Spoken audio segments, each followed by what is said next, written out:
আচ্ছা, আপনারা কি জানেন মা শীতলা হলেন এমন এক দেবী যিনি আমাদের বসন্তকালীন বিভিন্ন রোগ যেমন পক্স, হাম ইত্যাদি থেকে রক্ষা করেন।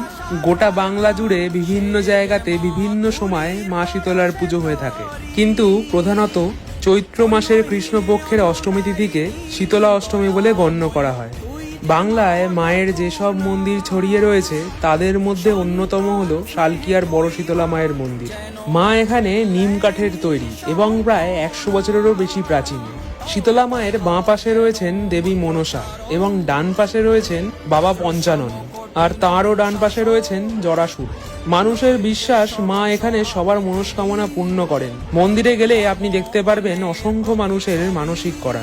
মায়ের প্রধান উৎসব মাঘী পূর্ণিমা স্নান যাত্রা, কিন্তু আপনারা চাইলে শীতলা অষ্টমীতেও মাকে গিয়ে পুজো দিতে পারেন। আগামী শনিবার তথা 22শে মার্চ হলো শীতলা অষ্টমী। তাহলে মায়ের মন্দিরে আপনারা যাচ্ছেন তো?